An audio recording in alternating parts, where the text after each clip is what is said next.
Assalamualaikum warahmatullahi wabarakatuh. Alhamdulillahi rabbil alamin. Wassalatu wassalamu ala ashrafil anbiya'i wal mursalin Sayyidina Muhammadin wa ala alihi wa ashabihi azmain. Amma ba'du. Tidak ada yang patut disembah, dibesarkan dan dimuliakan hanyalah Allah semata. Dialah pengatur dan pemelihara alam semesta. Dia penguasa sesungguhnya yang tidak akan digeser oleh siapapun. Dialah maha pemberi karunia kepada manusia, baik kehidupan maupun kesehatan. Salam dan salawat kita kirimkan buat kekasih Allah Al-Mustafa Muhammad sallallahu alaihi wasallam beserta sahabat dan seluruh ahli keluarganya yang telah berpanjang membawa risalah Islamiyah di persada bumi yang tercinta ini. Saya atas nama binaan Dewan Masjid Indonesia Prima DMI Maluku Utara akan menyampaikan tausiah pada program Hasanah Pagi Spesial Ramadan dengan judul Kebodohan Pintu Pertama Syaitan. Sahabat kreatif remaja masjid di mana saja berada, insyaallah dirahmati Allah Subhanahu wa taala. Kebodohan adalah pintu dari segala kejahatan dan perbuatan dosa. Ramainya para penyembah kuburan di dunia ini juga dikarenakan kebodohan. Yang tidak sedikit orang yang meninggalkan sholat 5 waktu serta kewajiban-kewajiban mereka karena tidak tahunya mereka akan pentingnya kewajiban tersebut. Bahkan maraknya berbagai kesyirikan dan kemungkaran juga disebabkan kebodohan. Maka tidak berlebihan jika dikatakan bahwa segala bentuk dosa bermula dari kebodohan. Syaitan memperlakukan orang bodoh sebagaimana seorang anak yang memainkan bola mainannya. Dia bisa memainkan sekehendak hatinya. Syaitan dapat memilih apakah hendak dijerumuskan ke jurang kesyirikan, kekufuran, kemunafikan, serta perbuatan dosa lainnya. Orang yang bodoh tidak mengetahui pintu syaitan dan strateginya. Mereka tidak dapat membedakan antara yang benar dan salah. Kadang kebenaran dianggap kebatilan, sementara kebatilan dianggap kebenaran. Sementara jalan ke surga dianggapnya jalan ke neraka, dan sebaliknya. Kemaksiatan dianggap ketaatan, dan sebaliknya ketaatan dianggap kemaksiatan. Orang semacam ini adalah orang paling merugi di dunia, meskipun dia menganggap bahwa dirinya adalah manusia yang terbaik.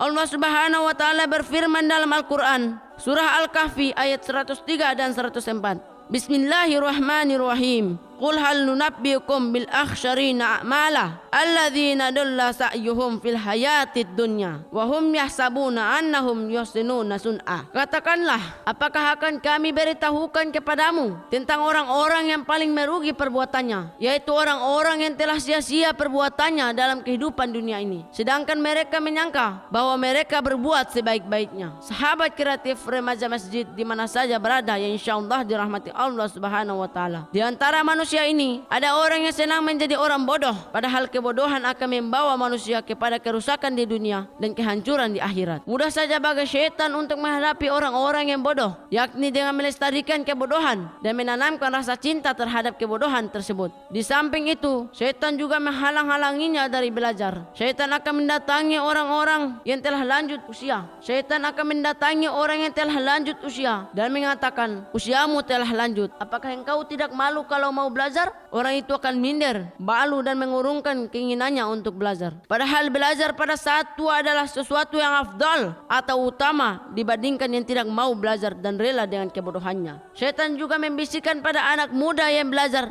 dengan mengatakan, jangan biarkan waktu mudamu untuk mendalami Islam. Nanti saja setelah kamu tua, gunakan waktu mudamu untuk mengajar cita-citamu sebagai bekal hari tuamu. Pupuslah keinginannya untuk belajar Islam dan ia tunda keinginannya itu sampai besok kalau sudah tua. Padahal belum tentu ia sempat belajar nantinya dan tidak ada yang menjamin ia masih diberi umur panjang. Jika ada yang ingin mendalami ilmu, syaitan membisikkan, jika kamu mengetahui banyak dari ilmu Islam ini, pastilah semakin banyak tanggung jawabmu untuk mengamalkannya. Tapi jika kamu bodoh, itu bisa menjadi ujur atau halangan bagimu untuk tidak beramal. Atau syaitan membisikkan, buat apa banyak-banyak mencari ilmu, paling juga tidak dapat mengamalkannya. Lebih baik ilmunya sedikit tapi diamalkan daripada banyak tapi tidak diamalkan. Berbagai macam syaitan menggerogoti jiwa kita Tinggal kitalah yang mampu mengambil pilihan melawan percakapan hati kita. Maukah kita ke jalan kebenaran ataukah kesesatan? Sesungguhnya kalau enggan tidak suka mempelajari agama Islam dapat menyebabkan kekufuran. Banyak orang yang memilih tetap bodoh tentang ajaran Islam. Ia mengira bahwa kebodohan akan ajaran Islam akan menjadikannya terbebas dari berbagai kewajiban syariat. Jelas ini adalah anggapan yang keliru. Orang yang sengaja menjadi bodoh dan tidak mau untuk mempelajari Islam pada hal-hal yang diwajibkan baginya seperti solat, zakat, puasa Ramadan, tauhid dan syirik dan hal-hal lainnya dapat menyebabkan pelakunya masuk dalam kekufuran. Allah Subhanahu wa taala berfirman dalam Al-Qur'an surah As-Sajdah ayat 20, "Wa man azlamu mimman dzukira bi ayati rabbih thumma a'rada anha inna minal mujrimina muntaqimun." Dan siapakah yang lebih zalim daripada orang-orang yang diperingatkan dengan ayat-ayat Tuhannya kemudian ia berpaling daripadanya? Sesungguhnya kami akan memberikan pembalasan kepada orang-orang yang berdosa. Ayat ini menunjukkan bahwa berpaling dari pokok-pokok ajaran Islam dengan tidak mau mempelajarinya serta tidak mau beramal dengannya dapat menyebabkan pelakunya jatuh pada kekufuran, karena Islam memiliki beberapa kewajiban yang harus dilakukan oleh umatnya dengan baik, dan jika kewajiban itu tidak ditunaikan karena disengaja menjadi orang bodoh, maka akan merusak keislaman seseorang.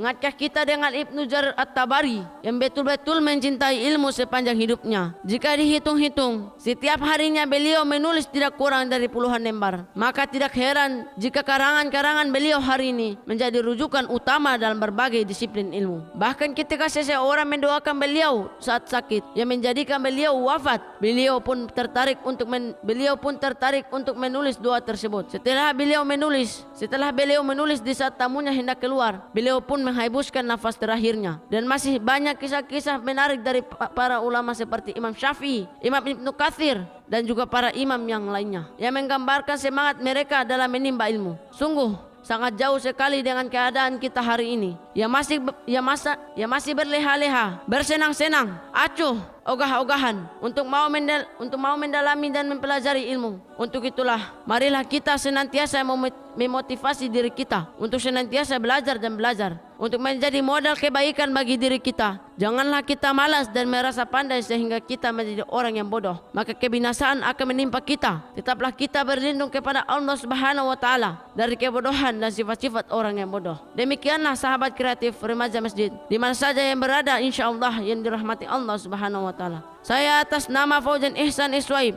siswa dari MTS Negeri 1 Kota Ternate, menyampaikan banyak terima kasih pada Prima DMI Maluku Utara yang telah memberikan saya kesempatan untuk bertausiah pada program Hasanah Pagi ini spesial Ramadan yang disiarkan langsung oleh Pro 2 RRI Ternate. Semoga Prima DMI Maluku Utara insyaallah akan semakin eksis berkarya dalam dakwah, menampilkan para calon dai-daiyah muda yang insyaallah akan istiqomah dalam memperjuangkan dinul Islam. Saya akhiri dengan ucapan wa kafa billahi syahida. Wassalamualaikum warahmatullahi wabarakatuh.